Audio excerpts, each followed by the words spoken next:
Hey guys, so I want to talk about what you guys look for in a journal and also what I look for in mine. So here are some of the different types of journals I've had. There's a good variety of them. I'm not sure if you can see my balls up there, but I put ornaments in a bowl because I couldn't think of anything else to use for the table. So, alright, so the first thing I look for in a journal, there we go, is a hardcover. I don't like soft covers unless they are leather. Then sometimes I can take a soft cover, but yeah, usually I like them to be hard. And for years I used these pocket moleskins. That was the size I liked, and they were hard covers, and I just really liked it. And then now I'm using, my recent kick has been these. And these are probably like 5x7 or so, and more intricate designs. So yeah, first thing is the hardcover. I like it to feel nice and sturdy. Like this pocket moleskin is more of a hardcover. Like it feels much sturdier than this C.R. Gibson markings journal. I'm not sure what they call these. I don't think they have a name for the size. But yeah, this cover on the markings one is a little bit flexible, and I don't like that. I mean, I like the C.R. Gibson one enough to use more of these, but I prefer the moleskin kind where it's like you can't really bend the cover so easily. So yeah, hardcover is the first thing. The second thing is a design. For at least probably like the majority of the 7 years I've been journaling, almost 8 now, I really liked pocket size journals, like these, I guess they're like 3.5 by 5.5 pocket moleskins. I liked them to be plain, and so usually I just go for like a solid color or a leather Barnes & Noble journal that were just like the plain type. So yeah, design is the second thing I look for. And that kind of varies. Like for so many years I like them to be plain, and sometimes I decorate with stickers or like things I got from like travel souvenirs I'd glue on there. Lately I've been liking really ornate journals. So like these. And this one is from last December and January. So yeah, this year I've been liking more ornate stuff, like pre-designed ornate ones. So yeah, design is the second thing I look for. The third thing I look for is size. I used to like these, pocket moleskins for years, but my latest kick is these. These are 5x7 size, and also the thickness too. These pocket ones were much fewer pages than this paper blanks one, and now I'm liking these kind of thicker ones, whereas I used to like the pocket ones that were fewer pages. So yeah, 5x7 is kind of my latest trend, and it kind of varies over the years. And for so many years I used pocket moleskins like pretty much exclusively, and then now every time I like the design to be different and ornate like this. Like I have a few of these types of journals lined up in the size like 5x7, and then different ornate patterns. Like this is the third one in a row that I've used of this. This one was ornate too. So yeah, lately I've been liking ornate. When I first started journaling I wanted to be plain and not girly. I guess I just kind of had seen diary stuff as kind of like a young girl type thing for so many years. I guess that's why when I started journaling I wanted it to be kind of plain and like moleskins, or the Barnes & Noble leather wrap journal was my first journal that I got. And that was plain. It just seemed kind of refined and elegant. But now I'm liking the pattern ones. Like this one I used, I think this one was from like February and March this year. So now I'm getting back into like the girly ones too. And just the really ornate ones like this. And then that leopard print one back there is going to be next. This is my current journal here. It's another really ornate one. So yeah, it's got all the pattern on the side, and even the paper side is patterned. So yeah, I feel I'm getting more and more ornate with what I like in journals.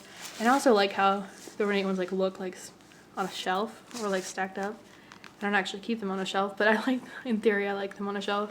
And that's kind of why I used pocket moleskins for so many years, like in the same size, because I like them all to line up like evenly, like on a shelf. Kind of OCD like that, but yeah. I just had to throw them over. It was more efficient. And this one I used last year had gold edges. This one I kind of, I guess, got into like liking edges. I thought the gold on the side was really elegant, and then I found these, and they had the pattern on the side. So yeah, getting more into patterns. I've started using larger journals. That's upside down. So yeah, these two were from, what year is it? 2013. And just, you know, small size. I like the small size. You can like throw it in your bag with you, and they're good for travel and stuff. But this year, I can still smell the perfume on these two. I've gotten into the larger ones. Like this one is a markings one. I want to say it's like 5 by 8 or something. This is one of the tallest journals that I've ever used. So yeah, I'm branching out into larger journals a little bit. Not really much beyond 6 by 8. It just kind of looks too much like a notebook for me. So yeah, size, pattern, hardcover. Another thing is I like them to have a closure. And this markings one has a closure, but it doesn't stay put because I collaged in it. It's like a magnetic one that won't stay put, so I put tape there. That doesn't really work all that well. But I do like this journal. It feels kind of foamy, like it's supposed to be leatherette, but like it feels like craft foam. But I do like this style. This is 6 by 8. Another one of the larger in width and height journals that I've used. But yeah, I prefer just elastic straps. I have for years. I prefer them to be elastic. Lately, like my current journal has this that type of thing. Hook? No, it's not really a hook. Clasp. There we go. Something. And at first I didn't like this, but it's kind of grown on me. So it's kind of more formal than an elastic, and I kind of like these. It should be centered on there. It looks weird that it's on the top, but yeah, I like the closure to either be an elastic or this. I don't like, Paper Blanks has some where they're like the plastic wraparound strap that has a magnet on the top, like on the front, and you close it that way. I don't like those. So yeah, I like the closure to be either just a normal elastic or this. And I don't really like the fold over covers where they're like magnetic. I never really like those. I don't know why, but yeah, these are the two type of closures that I like. I like them to have something. If they don't have a closure, I usually add one. Like this is just a dollar store headband that I put on this journal. Same with this. This didn't have an elastic. I just put a headband around it because I like it to have some sort of closure. The fourth thing in line is the paper. And another thing when I started getting into journaling was just paper. Like a lot of paper bothers me. Like I'm really into textures, so cheap paper I have a problem with. It offends me. And this type of paper in moleskins, the texture feels nice and smooth. It's not gritty and cheap feeling like a lot of like cheap notebooks are. So yeah, the paper in this moleskin I like the best. And this Paper Blanks one, the paper is like second runner up. It's smooth enough, it's thick enough. I don't like paper when you like turn it to have like to make so much noise, like wrinkly, like thin cheap paper. Kind of like this paper. The paper in this is really thin. You can kind of hear the thinness of the paper when you turn the pages. This closure doesn't work well at all. So yeah, I like it to have good paper and like thick enough and it to feel smooth and not gritty. With some journals like, let's see, I don't know, well, there's kind of Piccadilly paper. Like you can, I can feel the difference between Piccadilly paper and moleskin paper, and you pay for that difference. But like I can feel, it just feels like not quite as smooth. It feels a little bit more grainy. So yeah, paper's a big thing for me when trying to find a journal.